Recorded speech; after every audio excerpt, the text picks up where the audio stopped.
I'm going to introduce our Public Service Commission, District Number 1. Commissioner Randy Pinocci, you can give him a round, he voted against.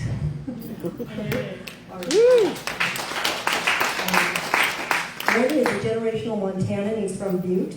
He is married with 3 beautiful grown daughters and a beautiful wife. Randy has been in politics for 30 years. Worked with Congressman Rick Hill and Congressman Danny Rayburg, and played a key role in working with Governor J.D. Vance, the election. He went on to work with U.S. Senate election of Conrad Burns, and later became Senator Burns' statewide director. Senator Burns encouraged Randy to follow the Republican platform and run for House District 19. Randy produced the most conservative voting record from Cascade County at that time. Commissioner Pinocci has played a key role in supporting our 2 amendment rights, working directly with the NRA and Charlton Heston, I might add. Hey. Commissioner Pinocci has played, he serves on a lot of boards, associations, such as the Realtors Association, Contractors Association, MTCPA Association, Montana Landlords Association, and Montana State Bar. Having served on the Energy Commission, made this a very good fit to qualify running for his Public Service Commission in District 1, which he is serving now. So, give him a round of applause.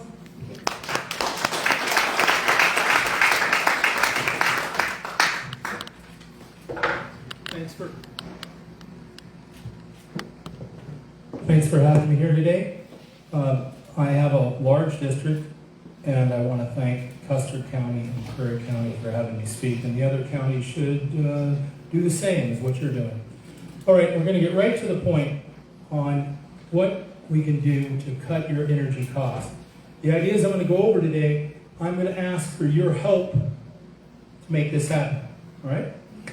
So we hear what Jackson was explaining, that lowering the risk is something the energy company should be concerned with. I want to show you, this is the typical power line. It has a steel core. There's a little magnet stuck to the end.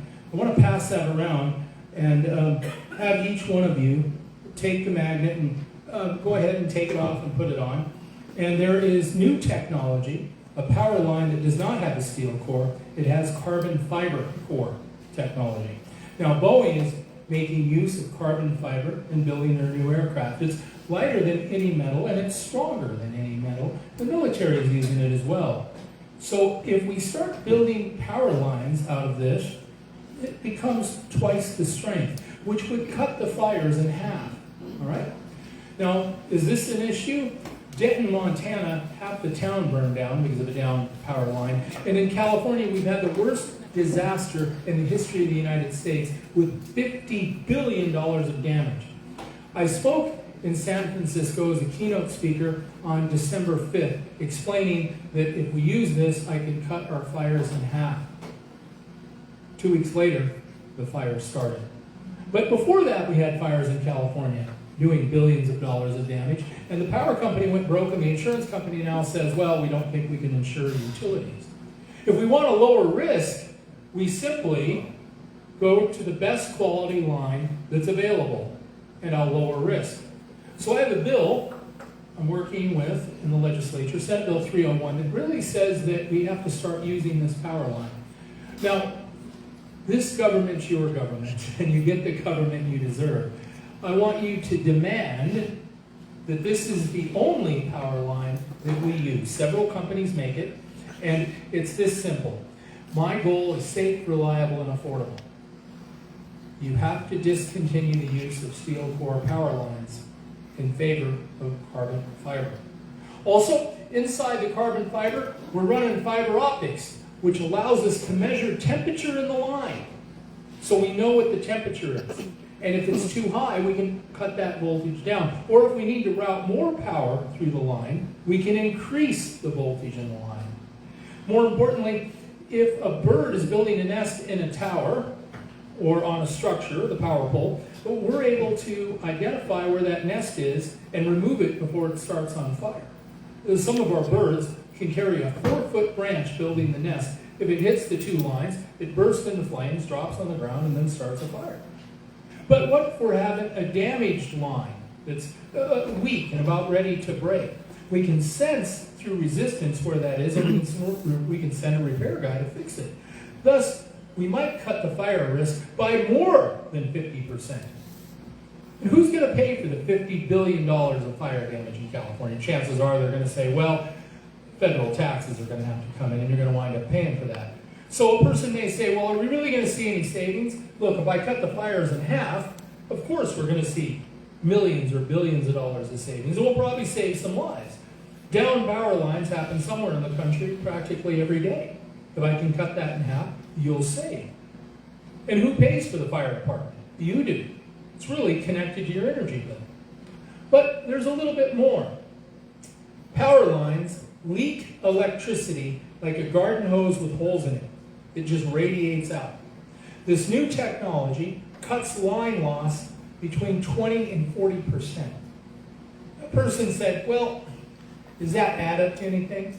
There is a transmission line that is just been completed in Texas, and the line loss savings is $13 million a year. Imagine if I did that over 100 projects in the United States. And then add what that would save you in 20, 30, or 50 years. We're talking about trillions of dollars. Now, you are paying for this electricity that radiates out of the line. It's part of your bill, but most of you don't know. So, the key is education, and then I want you to act. Now, something's happening in your neck of the woods that's very interesting. The eastern part of the United States has a lot of electricity. But from Texas up to North Dakota to California, we don't have enough. There's no transmission line that connects the eastern United States to the western United States. And now they're going to build it, and it's going to come right through this county. That's called the Dakota-Montana Connection. One of the most powerful lines in the United States. It's not for you. It's really for Washington, Oregon, and California. So what I would ask for, if it's going to go through your backyard, that you ask for the safest line available. So I would ask for you guys to say, hey, look, we don't want fires. We want a safe line. So could we ask that you put in a carbon fiber technology that is going to be twice the strength of steel? We want the ability to have the fiber optics in the line so that we can measure if there's resistance or a problem with the line before it happens. That transmission line, well, there'll be a bundle of 3 or 4 that'll be this size, and this is the latest high-performance superconductor. What are they going to use going through your backyard? I'd like you to ask. Well, if this power is for Washington, maybe you could tell your legislators, hey, look, could we get some tax revenue to benefit our county since all of this is going to California and Washington, right? Remember, when these people run for office and they say, put up my sign, you guys should have a wish list of what you like, right? Maybe we could say this. If we don't have enough electricity in the western United States, and we come to a point where we don't have enough, we have a brownout, which means we have to turn the power off somewhere. We're just out of luck. Well, if that happens in Montana, being we have these super power lines going through, can we make an agreement that we're going to get that power in the event we don't have enough in Montana? You should have your legislature say, hey, if that line's going through there, could we get that put into law? There's some things here you should be asking for, right? Okay, we're going to talk a little bit about distribution lines and transmission lines. Transmission lines take electricity through these big transmission lines, and then distribution lines take it from the transmission to your home. A transmission line may look like this, much smaller. Most of the fires happen with distribution lines, okay? So somebody in the legislature said, well, that carbon fiber technology, it really only applies to transmission. That is absolutely incorrect. The carbon fiber technology needs to be between transmission and the home because that's where most of my fires take place. Line loss also is a higher degree in distribution lines. If I can cut line loss by up to 40%, I save you money. So we need to require that. Well, let's talk a little bit about requirement. Do you remember when we were kids some of you out there, if you dropped the hairdryer in the sink, you were dead. And now that can't happen because a GFI is required to be by every sink. And if you drop it in, the GFI just simply breaks the circuit and you don't get electrocuted. I'm really saying the same thing. We need to up the standards of what a power line or conductor can do compared to what it did 50, 60, 70 years ago. I want to raise the standard. In 1969, you could get a Chevy pickup without a seatbelt. 1970, you had to have seatbelts. Then the shoulder harness, today airbags and anti-lock brakes. I want to raise the standards to meet 3 goals for you. Safe, reliable, and affordable. Somebody said, well, this line's more expensive. It is. However, sometimes it's cheaper. When we are putting in the structures, the power poles, when we go to run a new line, I don't have to put as many in because the carbon fiber is so strong I can stretch it farther. And if I don't have to put in a steel structure or a wood structure, I save more money than the line cost. It's the cheaper choice. Also, something else amazing with this. It carries twice the power of a steel core line. Why is that important? Let's say Miles City starts to grow and grow and grow, and the transmission lines and distribution lines are no longer capable of bringing in the power. We have to put in a much larger line and bigger structures. That requires permitting, lawsuits, permitting, structures, lawyers get involved. I can change the line under maintenance and double the capacity without doing permitting at all, and that makes it the cheaper choice, saving you millions. And I can usually change the line without even turning the power off under maintenance. This would save nationwide probably $1 trillion. Also, permitting can back up a project for 2 or 3 years. If I change it under maintenance, I don't have to do that waiting period. I can save you millions of dollars in line loss. I'll save you millions of dollars in fire. And I can't get this line installed. Most all the line being installed across the country is the old steel core conductor. Now, mind you, we're putting more and more up every day, about 200,000 miles. So I had requested a hearing with the Public Service Commission. I believe the only one in the country. Montana was the first. I actually did it about a month ago. And I said, I'm going to have a fire resiliency hearing to show that I can cut fires down to almost nothing. It's on YouTube. It takes 3 or 4 hours to watch. Jeff Pattison has listened to it. Renee Pertz has listened to it. And I encourage you to. It's kind of boring, but here's what's interesting. Of the 200,000 miles of line that's been installed with carbon fiber, not a single fire has resulted ever. Nice. So you're going to ask me, okay, why are you doing this? Well, I serve on the National Board of Electricity. And years ago, they said fire is a huge problem. Insurance companies are going broke. You're being charged. Pinocci, do something about it. And that's what I'm doing. Now, here's a question for you. I'd like to get this in front of President Trump's team. Right now, you are putting in transmission where the utility says we've got to double our transmission, so we're going to put in much larger structures in a line that's twice the size, and you're paying the permitting and millions of dollars for that old technology when we could have done it, and this would have been the cheaper choice by millions of dollars. How many projects are in the country right now that are like that? No one wants to answer that question. You need to be asking that question. So let's talk about another idea where you're paying for things on your electric bill that you don't know. Fish, wildlife, and parks. How many here think they have too much power, too much money? Show of hands. Want to be able to search a vehicle without a search warrant? Did you know they had a bill that said that they want assault weapon training and AR-10s? The difference between an AR-10 and a 223, a 223 is 22, an AR-10 is 30 caliber, and that's what they want. They wanted bulletproof vests when I couldn't get them in Iraq or Iran when we were having our soldiers on guard there. Fish, Wildlife, and Parks wanted it before we gave them. When has it become more valuable to protect a duck with an AR-10 and take someone's life? What's the value of a duck? I mean, do we really want them to have that much power? So why is your commissioner talking about this? Because they wanted money from your electric bill to go to Fish, Wildlife, and Parks. How many of you knew that? The House Bill 411 did exactly that. They were able to get millions of dollars added to your electric bill to go to Fish, Wildlife, and Parks. Nobody heard that? The first time you've heard it? No. Well, here's how they did it. Fish, Wildlife, and Parks said, wow, we have got to protect you from the zebra mussel. And it's going to clog up the dams. It doesn't happen.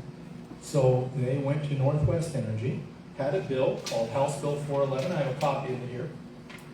And they passed that, which adds money to your electric bill, which goes directly to Fish, Wildlife, and Parks. This government's your government. You get the government you deserve. Now, some people say, wow, I like Pinocci because he'll pick on the power company, but you know who I'm picking on right now? You. The people in this state do not know what's going on. And you guys got to get on the ball, and I need your help. You're wondering why your utility rates are high, but you don't know any of this. This is the first time you've heard a lot of this. You know, it's funny. Greg Komet's a good friend of mine. I love the man to death. And his wife is right here, and I was able to spend time with them at their home. And he's on energy, and he believes in what I'm saying. Somebody on his energy committee said, Pinocci's all wrong. The safest line is the line with the steel core. And not only that, the carbon core industry doesn't even make a line big enough to do 500 kV. Paul Fielder. You said it. I'm glad to see somebody's on the ball. This government's your government. Thank you. Now here's why that's so bad. If you have somebody on an energy committee willing to spread disinformation on purpose, he's got two choices. Either he's lying or he doesn't know what he's talking about. But he's gambling with your money and your lives and your safety. He's gambling safe, reliable, and affordable. When you see somebody in your legislature that's doing disinformation on purpose, I need you to ask them to step down.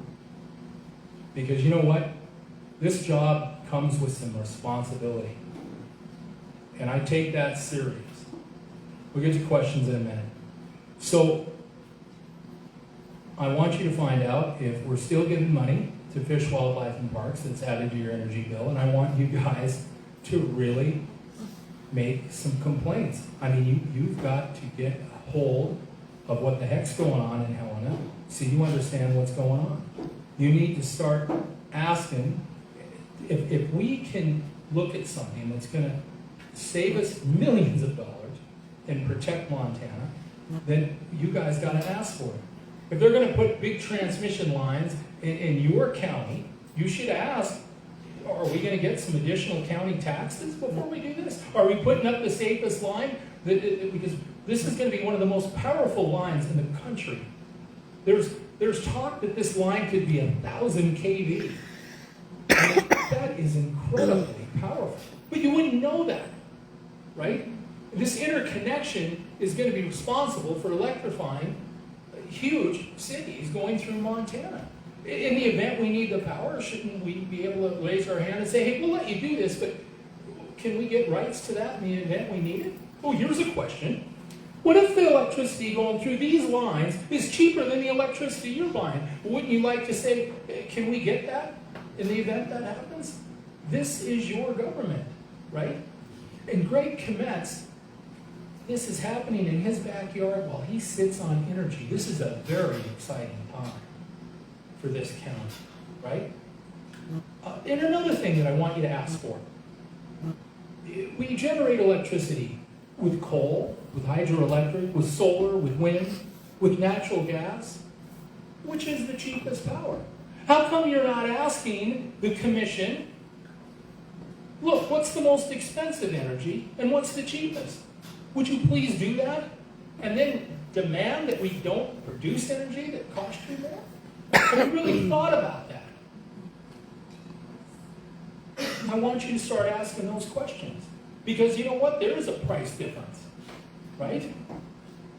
I understand that it's a great concern right now that energy costs are going up across the United States, but I'm missing out on your input.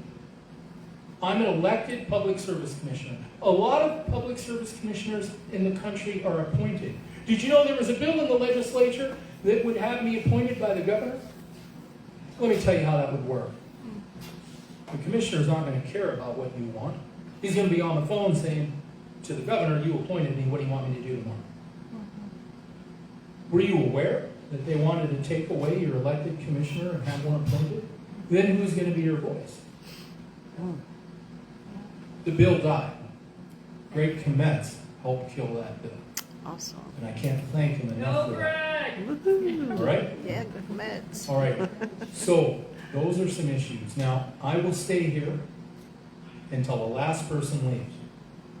And I would have at the last event, but I had to leave that event to come to this event. All right? So I'm going to leave it open for questions. And I know a lady had her hand up. Please take the mic because I want this to be recorded, because I want this posted on YouTube, on my talk, and then I'm going to send it out to a few thousand people so that they get this message. By the way, that bill that is going to help make this happen is Senate Bill 301, right? So I want you to get all of your representatives across the state called to support this bill, all right? Are you still going to be in Circle tomorrow? I will be here for the next few days because I have a listening session with MDU. So tomorrow I'm open to do some talks. I think they have one arranged for me tomorrow. Tuesday, I'm willing to travel to do these events while I'm here. And I can't tell you how important it is that we do these across the state all the time. Okay, you had a question, go ahead. I got several, but I'm going to start with one. So this session, I've noticed we have a ton of energy bills, more than usual, especially with regards to solar and wind. Do you know how much money, whether it's federal government money, state money, is going to these co-ops? Because it seems like the co-ops are the ones that benefit from these bills, so they must be getting federal funding to install more wind and solar, and I'm just wondering if you have any insight into the funding for this, because it is more expensive power, it is some of the most expensive power, and a co-op, they have a monopoly, so they can charge us, the ratepayer, for whatever it costs. But why aren't they pursuing the cheaper option? It must be follow the money, right? So can you tell us anything about that? Well, part of the problem is the public's not asking the question, what are the different forms of energy, and can you show us some kind of flow chart of what we pay for coal, for hydro, for nuclear, for wind, for solar? One of the big problems with the Green New Deal, which was a Obama and Biden administration, remember Solera was this company to build solar panels, and your federal. Okay, yeah. And how much money did we give them? $280 million? $528 million. $500 million. And they went out of business, is that right? And all your money just went out the window, right? Okay, so I think what we really needed to ask, the public needed to engage and say, wait a minute, is that the best deal? We should encourage the cheapest energy for the country, which if nuclear is done right, I think would be cheaper. Hydro is pretty affordable. And we've got to look at, every time a bolt of lightning hits a wind turbine, the turbine is done. It's over. And so here's a question you should ask. How many wind turbines do you lose to lightning strikes every year? I can't even get the report, and I'm asking for it, right? And I don't think a single hydroelectric facility or nuclear power plant or coal plant ever was down because of a lightning strike. Right? And then who pays for that? And then what do they do with that wind turbine, right? Unintended consequences is something you need to be asking about, right? And encouraging, okay? So we have to look at the problem with wind and solar is when there's no wind, I have to get the power from somewhere else. So then I call the coal plant and I say, heat up, we need to get the boiler really going because I need more power because my wind is shut off. Then we call the hydroelectric facilities and we say, open the floodgates at the dam because we've got to make up for the energy. Wind is great if it's on all the time, but the problem is when it's not on, it's when it gets expensive. And then there's questions, how long will a wind turbine last? Will it last 20 years? And if they're not lasting long enough to pay for themselves, then when we have to get rid of them, are we burying them in the ground? I have a landowner telling me that another landowner says that in the event that the turbine reaches end of life, because he signed a contract to have the wind turbines on his property, they have the right to bury them. I'm trying to get that contract so I can take a look at that. But I don't really watch out for that as your public service commissioner. But you can tell the legislature to have me watch out for that. The Public Service Commission does what the legislature tells me. If you want me to do more work, have the legislature have me do more work. If you're concerned about what happens to the wind turbines, it's not my job, but it could be if you tell the legislature that it is my job, right? They're telling me they're burying them in Wyoming in some graveyard. I don't know if that's true or not. I've asked. I can't find out. Somebody tells me that the debris from the wind turbines is poisoning the field and that the crop couldn't be sold. If that's the case, I need that report. We need to know that, right? So I've got to get all this sorted out. But if it's not my job, then I really can't help you. So you turn to the legislature and have them make it my job.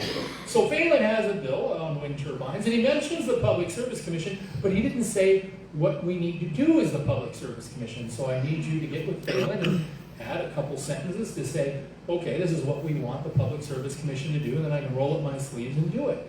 All right? Anyone want to tell me how much money the Public Service Commission charges you, the taxpayers, to run our organization? Anyone have an idea? Well, here's one for you. You don't pay my office at all. Taxpayers don't pay me. My entire office is not run by any of your taxpayers' money. Wow. The utilities pay for the Public Service Commission to regulate themselves. But you didn't know that. This government's your government. You get the government you deserve. You need to get a better handle on what's going on in your government. Okay? And you need to be aware that if you have appointed commissioners, your commission is going to be very different, right? This is interesting.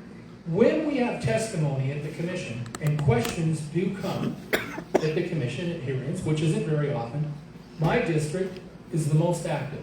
In fact, this district, which you can find the map on the back of this brochure, largest district, do more testimony at the Public Service Commission than all the other commissioners combined. Yay. I think that is because I travel the most and I ask you to do it. But what is amazing to me, on most rate increases, and Jackson will tell you this, I don't have anyone calling in to complain. So one reason these rate increases happen is because you're not calling in to even say, hey, what's going on?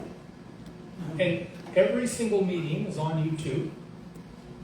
And if I was to ask you which commissioner votes against the rate increase more than any other, you couldn't answer that question. If I was to ask you what commissioner doesn't even bother to show up, right, you couldn't tell me because you're not engaged. Shouldn't you know that? Of course you should. You know, when I served in the legislation, when I did House District 19, I had a perfect attendance record. I never missed one legislative day. But it amazed me how many people missed several days. Imagine people coming to you saying, put up my sign, I want to run for office, and then they don't show up, and their chair is empty. Can you tell me who has the worst record of showing up in the legislature? No, you couldn't. You're not watching. And who has the perfect record? You don't know, because you're not watching. I'm asking you, please, be more engaged and start being able to answer those questions. And if you're wondering why we're so far south of what the public wants, it's because the public's not watching. Okay?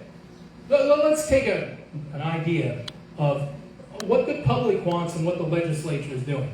The legislature passed a bill that said the power company is going to get money off of you. They're going to add money to your bill to give it Fish, Wildlife, and Parks. How many people in Montana would have voted for that? I mean, well, let's be fair. Would you say 80% would have said no way? 75%, maybe 90% would have said no way? That passed. What am I trying to prove? That the legislature is not representing your values, because you never would have wanted that. There's no way.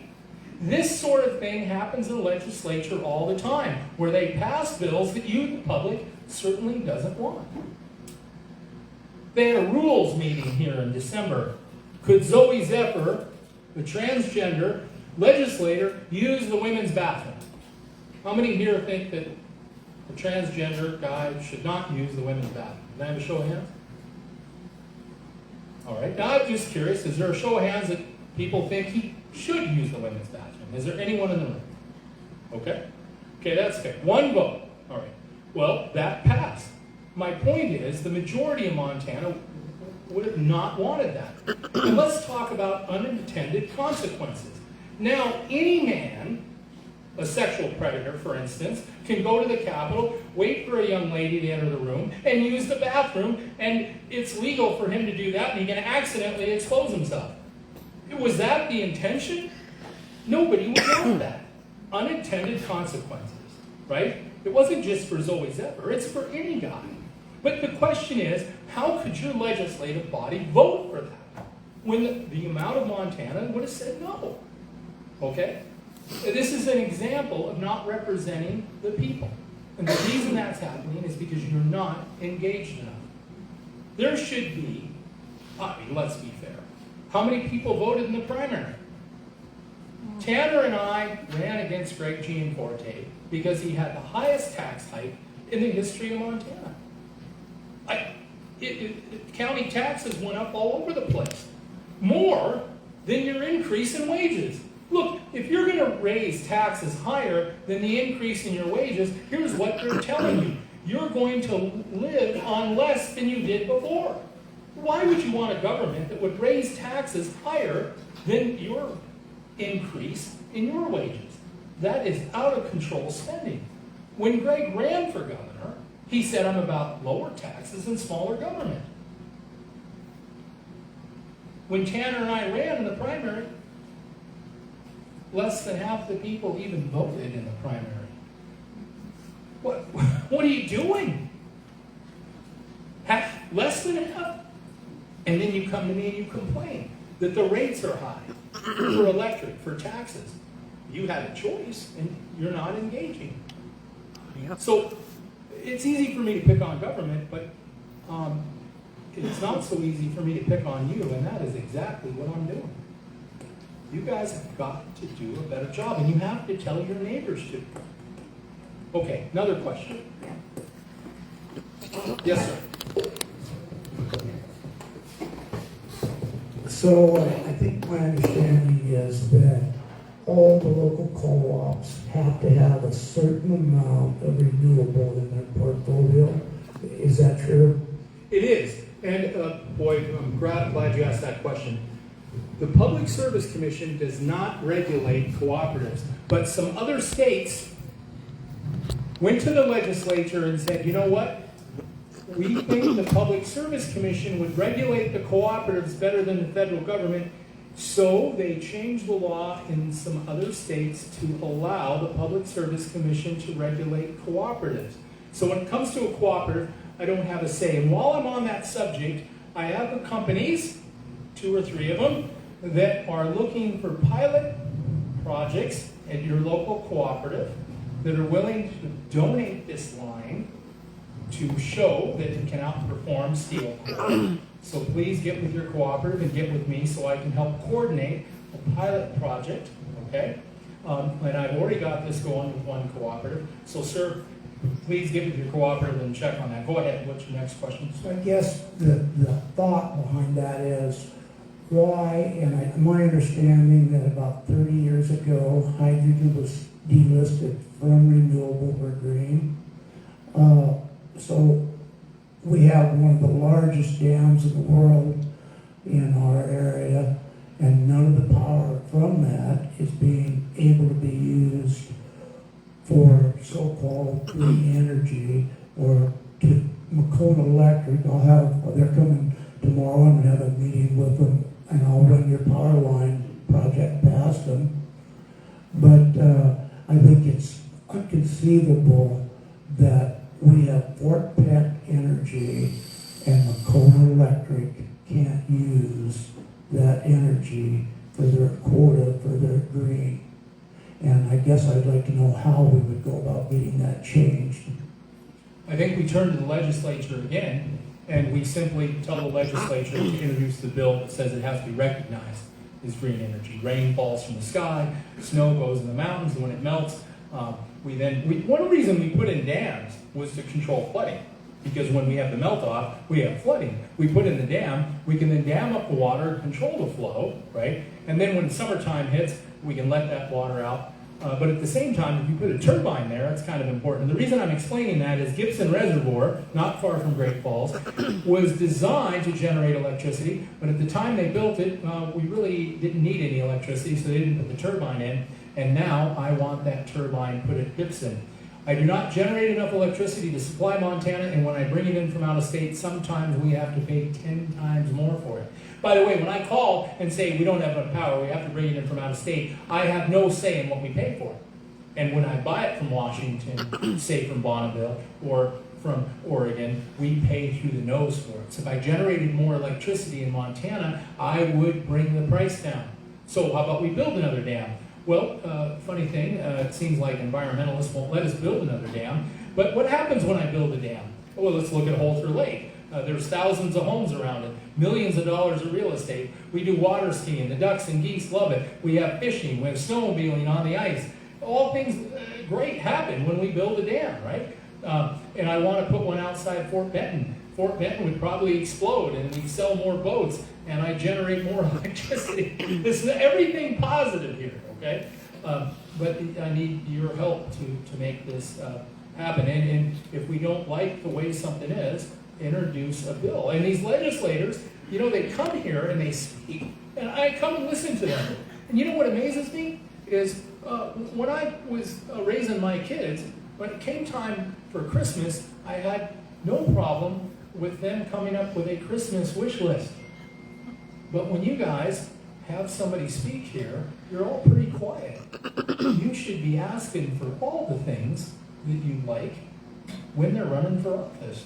So I want you to ask that question to the legislator the next time they say, "Sir, put up my sign. Sir, I'd like money from you because I need to run my campaign." You should have a list of things to say, "Here's what I want you to introduce, and let's practice these ideas."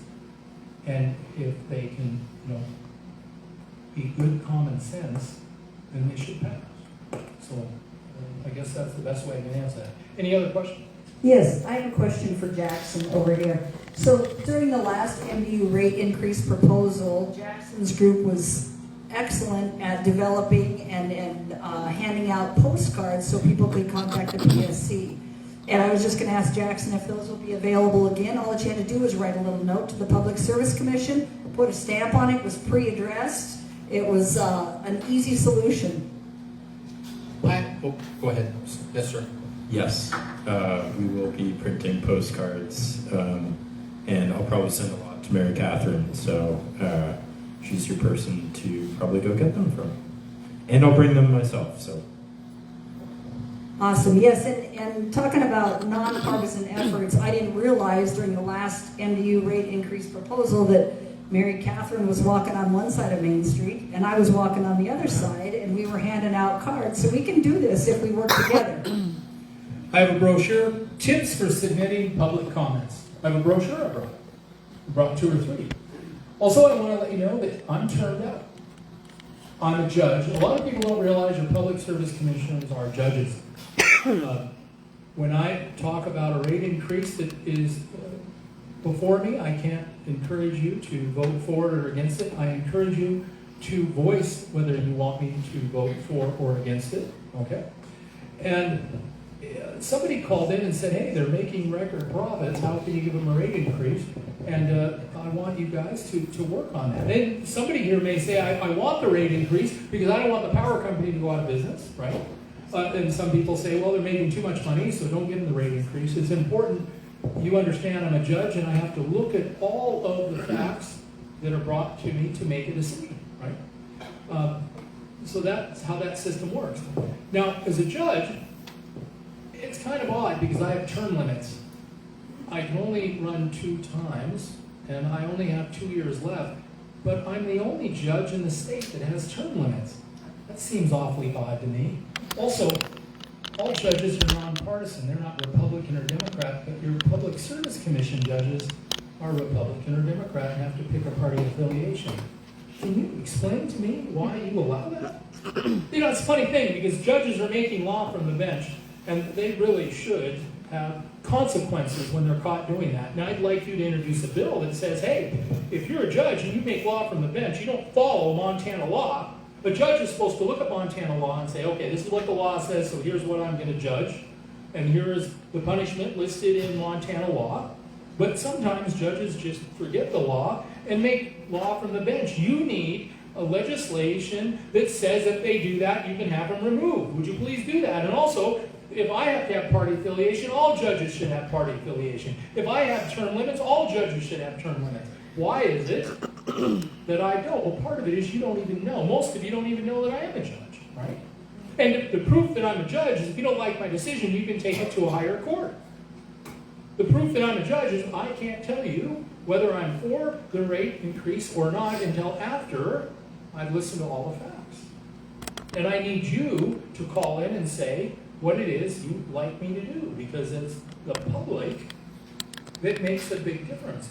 You know, we were looking at this rate increase, and I was listening, and somebody gets on the phone and says, wow, the stock price is a record high.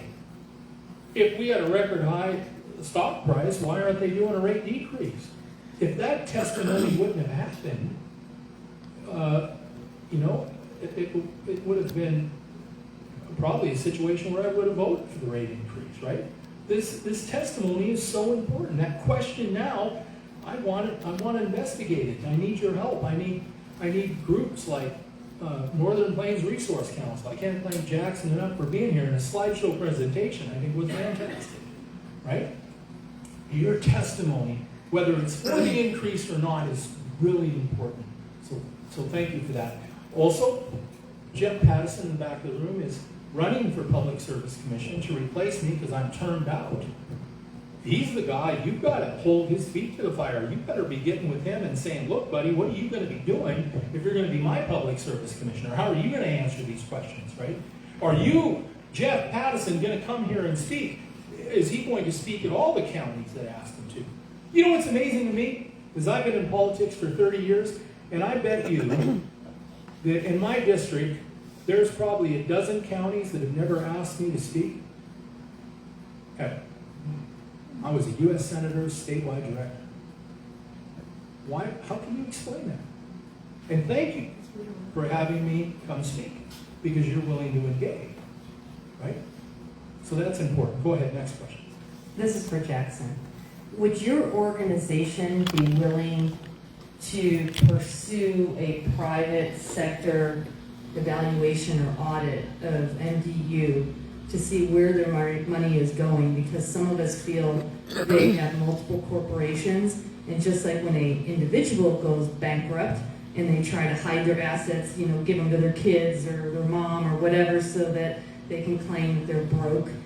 Is that something your organization can do, and will they? I think that's a direction that we're moving in, like hiring a rate expert. This is the first time we've done it. The unfortunate thing is it costs a lot of money. So when the first quote we got was for $60,000, we were able to negotiate it down to $15,000, but we're a grassroots funded organization. People like Mary Catherine, our members, is what funds our work. So we'd like to. We're hopefully moving in that direction in the future, but I can't promise that we'll be able to. But yeah. I have a follow-up question. For those of you who don't know, Greg Hunter, he's a freshman senator. He competed against Rhonda Knudsen up north. He has Senate SJ, it's a joint resolution, 12. And I already saw House J, which is the House resolution, I believe the number was 17, which was Nikola Caucus. And both of those folks are part of the disruptive, one in the House, one in the Senate, the disruptive people who claim to be Republicans that are not letting things go through. And both of those resolutions are almost identical, but one was pushed through the House, one through the Senate. The one in the Senate that Nikola Caucus pushed through, got killed, got tabled in committee, but we still have Greg Hunter's, which is going through. And for those of you who don't know what a joint resolution does, it allows the legislature over the interim, when legislative session isn't going on over the next year, when they're done with this session, to come up with bills, get them drafted, spend money. And what that resolution's about is let's support wind and solar, right? And that's something that I think needs to get killed, so you guys need to be aware of it so you can read it, and if you agree, do something about it. It went through the Senate, and so now it'll be going to the House. And my big concerns are, I know people like Senator Denny Wolke out of Mineral, Sanders County. He's got a big plot of land. I don't remember if it's in Mineral or Sanders County, but he's planning on having the solar installed on his property. Right, so he's benefiting from these bills. You've got legislators that are pushing things that benefit them personally. And I could give you other examples on other bills that have nothing to do with energy. They have to do with affordable housing, which that money's not necessarily going to affordable housing. It's going to land development, where maybe part of it is affordable housing and the rest are big fancy houses. We got to watch these guys, not just during the session with their bills, but we have to follow where the money goes afterwards. I don't have the bandwidth to do all this on my own. I need people to volunteer. And we need to be engaged more than just attending meetings and making phone calls during the legislative session. We need to be aware the whole time. So my question is, going back to these solar things, Commissioner Pinocci, you didn't quite answer my question. Do you know, does the state have money allocated, or is it just federal money that these guys are after? I would ask your legislature that. You can call my office and see if they have an answer. I really don't know. So I'll be careful. And it seems like I heard that there was, but there are lots of programs that were available in the last administration to encourage green energy. And now that Trump's taken over, I think that the green energy industry sees that could start getting cut off, right? I was in Washington, D.C., where they said, we do not have enough energy, so we probably are going to extend the life of these coal-fired plants. And they also admitted in a meeting, which I have recorded on my phone, that when we removed some of the hydroelectric dams, which Jeff Pattison was involved with me 2 or 3 years ago, we actually spoke at Fort Peck during a fishing tournament that, hey, the dams are getting removed, and people looked at us like we were crazy, and actually no one wanted to listen to us. Now a few dams have been removed, and we didn't have the power to replace that.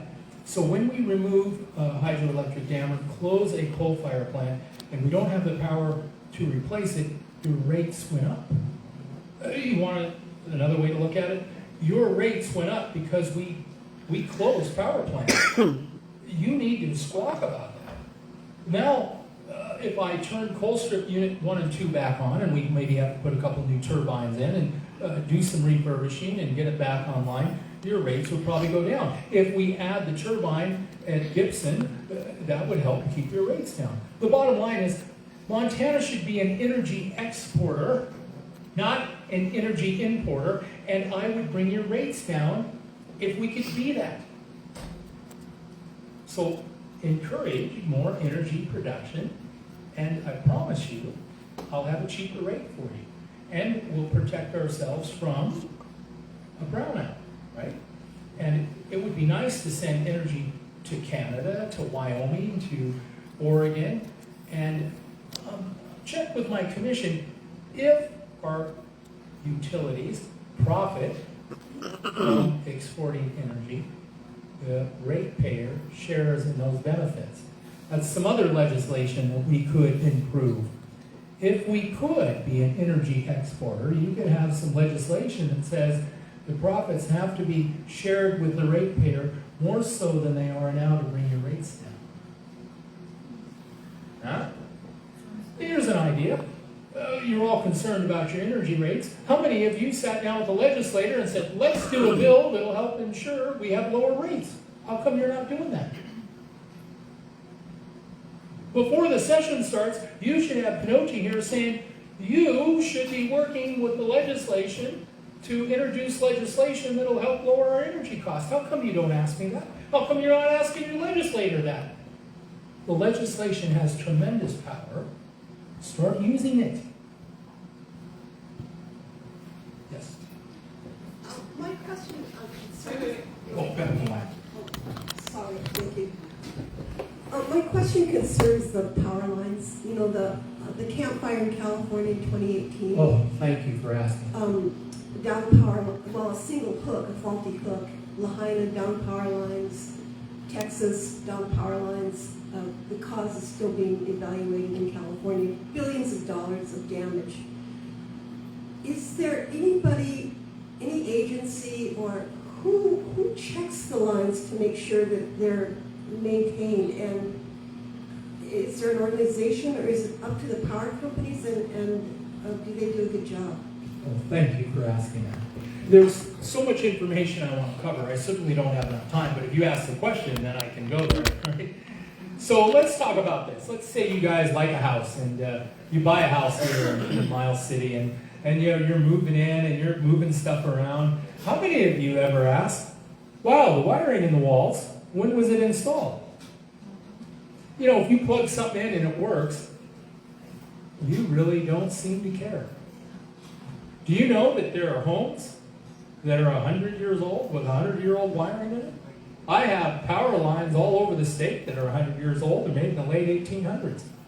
But you don't ever ask. I have lines, miles and miles and miles, that's solid copper, and if they took the copper down, bought the most expensive conductor, the copper would pay for it. But they have no intention of doing it because it's work. My cooperatives really don't have any extra money. So when they put up a line, they have no intention of touching it again, right? Let's talk about the California fires. I was just running for the Public Service Commission about 6 years ago. Dan Happel, he's from Montana. He's down about 100 miles south of Bozeman, and he gets a friend of his to put me in a private airplane, and they fly me to California, and we have to stop about Nevada and refuel, and like a dummy, I pulled out my credit card and said, hey, you can fill up on me. So, anyway, we fly to California, and they're flying me over the California fires. And what was kind of interesting is the winds were record winds, 80, 90 miles an hour. And the first line came down and started a fire. And, the power companies called, and they send out the fire department. And then another line fails, starts a fire, so they call the fire department. And it happens again and again and again. And all of a sudden, they ran out of fire departments. Now the lines are coming down and starting fires, and there's no fire department to call because they're all busy. Now, hindsight is pretty easy.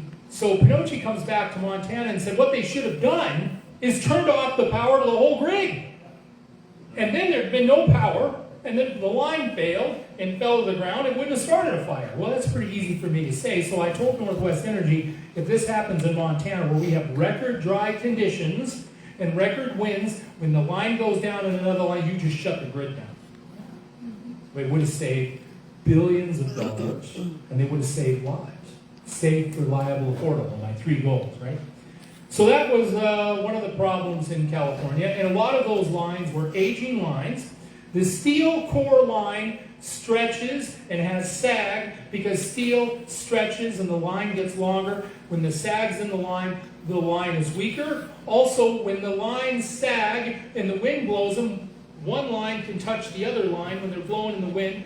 An explosion of sparks happens, and the sparks hit the ground and start the fire. The carbon fiber does not sag. It stays, in the condition it was when it was put up. So this will prevent fire. So after the California fires, I had brought up that this should be the replacement. And who should require it? The insurance companies. Let's talk about insurance. When the insurance rates go up to the utilities, guess who's paid? You pay the bill. You can ask Jackson. The insurance gets added to your bill and you pay for it. The insurance companies, when they raise the rates, the power company really doesn't care because they're going to bill you. So here's what Pinocci is saying. if we install this line, I'm expecting the insurance companies to have a reduced rate of insurance because the utility invested in a more secure, more safe power line. Let's look at it this way. My wife wants to get a car, and I really want her to have a safe car. So side radar, when a car's in a blind spot, her mirror lights up, but they wanted like $3,000 more for that side radar.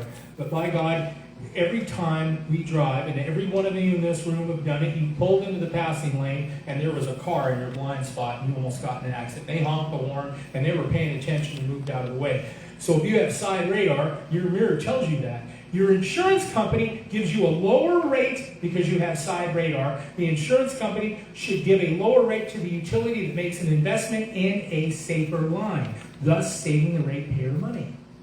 I'm talking to Greg about this, right? Trying to say we need to encourage that. So what did I do? Who controls insurance in Montana? The state auditor's office. Anyone can name the state auditor for Montana? What did he do before that?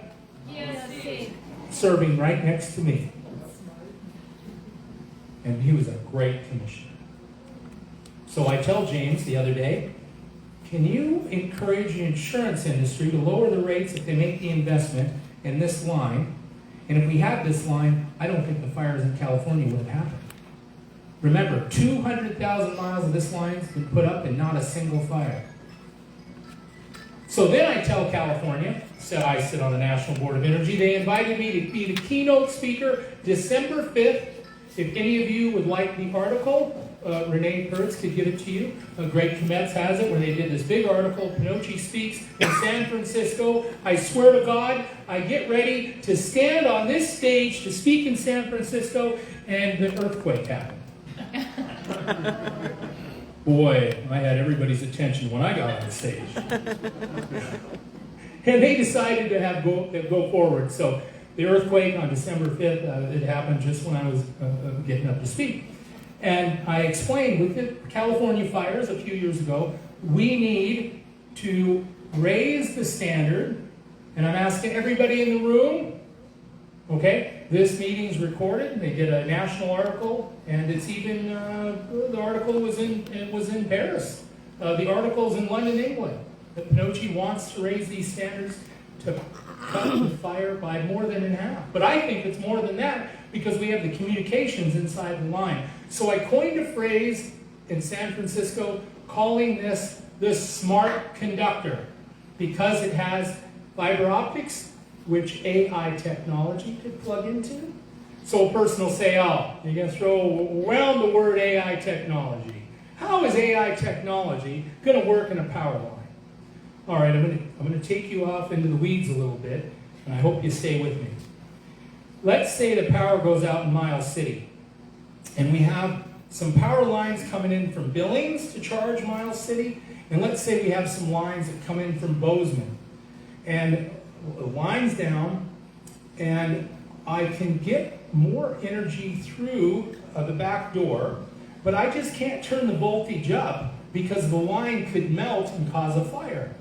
With the fiber optics in the core, I can measure the temperature of the line, and I can dial up the energy in the line, feeding you energy from the back door while they repair that line. And because I have the fiber optics in it, I know how far I can go without melting the line. Do you see how important this new technology is to our grid? Oh, let's talk about this. An EMP event from the sun, a solar flare from the sun, causes millions of dollars to the grid every year. None of you worry about that, but I have to, right? So here's the question. Which power line would withstand an EMP event from the sun better than another one? Very. Well, I'll tell you something else you should think about. North Korea has an EMP weapon, which could knock out our entire electric grid. Every cell phone and your cars won't start. However, there is one power line that withstands an EMP weapon better than others. Why is that important in Montana? Mountain Air Force Base comes to mind. I have more nuclear weapons than pretty much anywhere else in the world. And we are a target to dismantle the use of those missile silos in the event of any kind of war, right? So Malmstrom, they come to me and say, hey, maybe we should take a look at this. And I say, yeah, we should do it because it'll harden the grid for the whole country against an EMP, from the sun, from a weapon. I end the SAG. I cut line loss by 40%. I need your help to make sure this is the only line we ever use again. And I'm not just telling you this. I'm telling the whole country. That's why I was a keynote speaker in California on December 5th. I told them the same thing, right?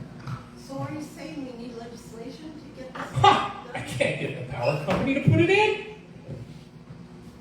Here's something for you. This line, we are replacing and repairing line in Montana somewhere every day. You think we're using this? How about the whole country? Yeah, we're putting it in. But I'll say this, 90% of the line we're putting in right now is 70-year-old technology. Nobody's listening to me. Very few. This government's your government. You get the government you deserve, right? So if you find somebody who really wants to make a difference, who says, I'm going to run for office, and I swear to you, I'm going to do something different, most of the time, they're not listened to until years later, and then they might make a movie about them, and then they're dead. I need you to move right now. Every day, we're putting this line up with the steel core. We are going to have millions of dollars of damage, and we're going to have a body count. People are dying, okay? When you have a down power line and a kid gets electrocuted, okay, nobody wants to talk about it. It happens in our country all the time. Don't build a car without an airbag. Don't buy a car with anti-lock brakes, and don't put up a line with a steel core conductor that doesn't have AI technology available in the core. Now, I had somebody say, wow, you're probably working for CTC Global. I have brochures here. Epsilon Cable is making this product. Several companies are. But by the way, CTC Global doesn't make the whole power line. They just make the core. They go to companies and say, don't put the steel core in your line, put our core in it. So they're really offering just the core to go on any power line. They're just telling the manufacturer to use it. Well, why aren't they doing it? Well, one, it costs more money. But two, it costs you more money when they don't use it. And then I had a legislator tell Greg Kometz that I'm all wrong, and the steel core conductor is actually safer and more of a line that would prevent fire. That's very upsetting. Yes, go ahead. At the end of January, I was at your Public Service Commission meeting where CTC and Epsilon and all these other companies, co-ops were there. And I saw them talk about their studies and all the things that you just talked about right here. And I know that all the commissioners were in attendance, including yourself, there at that meeting. And I also know that Paul Fielder is married to Jennifer Fielder, the other PSC commissioner. So, and his comments came after that meeting. So can you explain to me, I know they're not divorced. I guess I'm kind of confused on why Paul Fielder would have made those comments, because I was in that hearing too, where he made those comments. I wasn't there in person, I was there via Zoom. And I'm not a proponent of either company. I'm a proponent for the best rates for all of us, right? And the best technology for all of us, whatever company and technology is out there. I like buried lines personally. And there's a great company called EarthGrid that does cheaper buried lines, and whether it's for an EMF reason or otherwise, aesthetics, I think buried line is the way to go, but that's just my personal opinion. And what I'm concerned about is, obviously this is politics, right? We're being played. The legislators have their agendas, some PSC commissioners have their agenda, and we, the people, are kind of left trying to figure out who's right and what steps to move forward on. What I want to know is, how do we actually get the information that we need without individually each having to, and this may be a Jackson question, I don't know if he's still here, without us individually having to research all this. This takes a lot of time. This isn't an easy Google and there's all the information we need right in front of us, right? So can we just call the Public Service Commission and have them give us all this information? Or Jackson, does your company provide, I'm not sure if you're here for my whole question, provide all that information to make it easier for us to make informed decisions and know which of our legislators are actually looking out for our best interest and which ones aren't? Okay, you've got a lot of questions there. It's hard for me to remember all of them. So if I don't cover it, I want you to remind me, and I sure want Jackson's input on this, but I want to jump on this so I don't forget. So the Public Service Commission does what they're told by the legislation, and about 2 years ago, I had to go kill a bill on energy that a good friend of mine, Derek Skis, introduced. He had a bill on energy, and he had, this is going to really help energy, and he had a bill, but it was flawed. And the Public Service Commission said it's not legal, so we have to kill the bill. We have to go testify against the bill.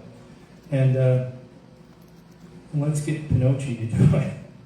Now, what made it tough is Derek and I are friends, so I had to go in front of an energy committee, and I had to stand up at a podium, and I said, I'm sorry, we have to be against Derek Ski's bill at the Public Service Commission.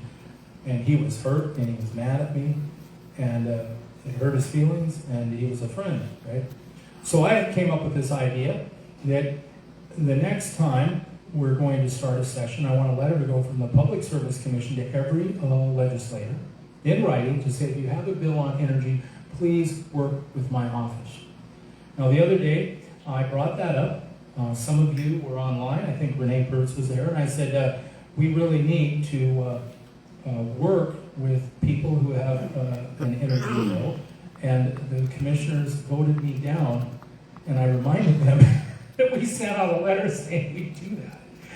So I need you to maybe listen to that recording, and then you could call in and say, hey, it is kind of odd that Pinocci is saying that we sent a letter out encouraging any representative to work with us on energy, and then they voted that we don't have the time to do that when they're the commission. So what we could do is the legislature could require, in a law, that the Public Service Commission have to work on every energy bill, but I don't know why in the world we'd need that. So the other thing is, let's talk about the nonsense inside of the legislature. And some people would hear what you say and say, wow, you're a conspiracy person, that really doesn't happen. Oh, yes it does. And I'm the vice president of Montana Shooting Sports Association. I just had our annual board meeting yesterday. I had to get up at like 5 in the morning and be in Helena bright and early and have all my paperwork ready. The meeting lasted all day. Then I left that meeting and rolled pretty much into the night to be here. And Montana Shooting Sports Association has introduced more pro-gun bills than any organization in the history of the United States. I made a motion that we do a History Channel special on how we got started, and Gary Marmot, the president, would be in front of the fireplace explaining how he gave you the concealed carry permit. So why am I explaining this? Because every single legislator filled out our questionnaire and said they're pro-gun, and by God, I'm going to vote pro-gun. George Nicolopoulos and Logie and Nicolopoulos' wife voted against the gun bill yesterday. How could they fill out a questionnaire, tell all their constituents they're pro-gun, and then vote anti-gun? And why are you going to let them get away with it? How can you be voting against the gun bill in this state and survive? Because you couldn't tell me which Republicans, especially Republicans, are voting anti-gun. They say in a questionnaire that they're going to do something, and they do the opposite when they're elected. But you very seldom can tell me when that happens. And that's one way to answer that question. Right, but that requires us to look it up. Is there an easier way? I'm here today telling you that I'm the vice president of Montana Shooting Sports. Jeff Pattison will tell you, I don't know, what was an hour ago? I get a call that so-and-so just voted anti-gun, and it's in his district. And I asked Jeff to call that representative, and if you watched me leave the room, I'm fielding phone calls trying to keep them in line. Jeff, let me ask you something. That guy that voted anti-gun, when he was running in Glasgow, did he tell you he was pro-gun? Well, And we have a lot of people that say they're one thing and they're another, so. That's exactly what I want. And by the way, you have the Liberty Bell. I can't tell you how important your newspaper is. And you know, they had a little introduction, the Liberty Bell. Well, let me give you a few more ideas. Why don't you grab a dozen of them and get them to the gas station and say, hey, these are free. Can we have them on the counter so people can pick them up? Go to your restaurant and say, here's a dozen. Can I have them here by the cash register so people can take them? Okay? I got hundreds in my truck. And thank God I got one newspaper that's just willing to tell the truth. She's the only reporter I have. Let me ask Jackson. We have the vote. What's really interesting is before the election, the rate increase was voted down. Am I right? Say. Correct. And then after the election, they voted for the rate increase. Correct. Does that sound kind of odd to you? It does. What newspaper reported that? I don't know. I mean, we had 50 newspapers in this state, and no one reported that? We reported it. That's what I'm getting at. The Liberty Bell is the only game in town. I can't tell you how important your paper is. And you buy ink by the barrel.